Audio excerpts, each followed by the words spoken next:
आखिरी प्रयास से कैसे ज़िंदगी बदलती है। जब हम अपने लक्ष्य को पाने के लिए मेहनत करते हैं, कई बार कोशिश करते हैं, लेकिन जब लक्ष्य तक पहुंचने में सफलता नहीं मिलती तो बीच में ही उसे छोड़ देते हैं। क्या पता आपका एक और प्रयास आपकी ज़िंदगी बदल दे।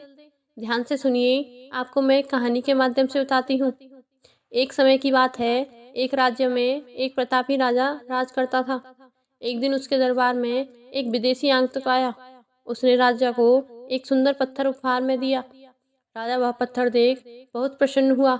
उसने उस पत्थर से भगवान विष्णु विष्णु की प्रतिमा का निर्माण कर उसे राज्य के मंदिर में स्थापित करने का निर्णय लिया और प्रतिमा निर्माण का कार्य राज्य के महामंत्री को सौंप दिया। महामंत्री गांव के सर्वश्रेष्ठ मूर्तिकार के पास गया और उसे वह पत्थर देते हुए बोला, महाराज, मंदिर में भगवान विष्णु की प्रतिमा स्थापित करना चाहते हैं। 7 दिन के भीतर इस पत्थर से भगवान विष्णु की प्रतिमा तैयार कर राजमहल पहुंचा देना। इसके लिए तुम्हें 50 स्वर्ण मुद्राएं दी जाएंगी। 50 स्वर्ण मुद्राएं की बात सुनकर मूर्तिकार खुश हो गया और महामंत्री मूर्ति बनाने का काम शुरू कर दिया। उसने एक हथौड़ा लिया और पत्थर तोड़ने के लिए उस पर वार किया। हथौड़े से वार करने लगा, किंतु पत्थर जस का तस रहा। मूर्तिकार ने हथौड़े से कई बार पत्थर पर किए, किंतु पत्थर टूटा नहीं। 50 बार करने के बाद भी वो पत्थर नहीं टूटा।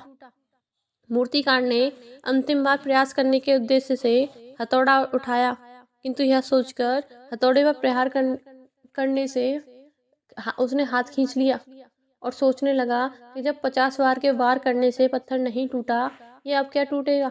वह पत्थर लेकर वापस महामंत्री के पास गया और उसे यह कहकर वापस कराया कि इस पत्थर को तोड़ना नामुमकिन है, इसलिए इससे भगवान विष्णु की प्रतिमा नहीं बन सकती।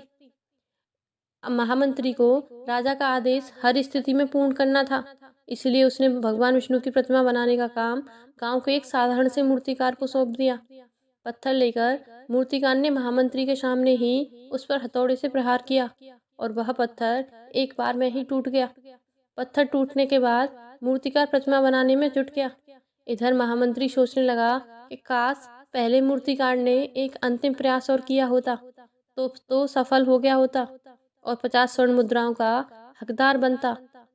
अगर आपको ये कहानी अच्छी लगी हो तो इसे लाइक कीजिए और मेरे चैनल को सब्सक्राइब कीजिएगा। Thank you so much.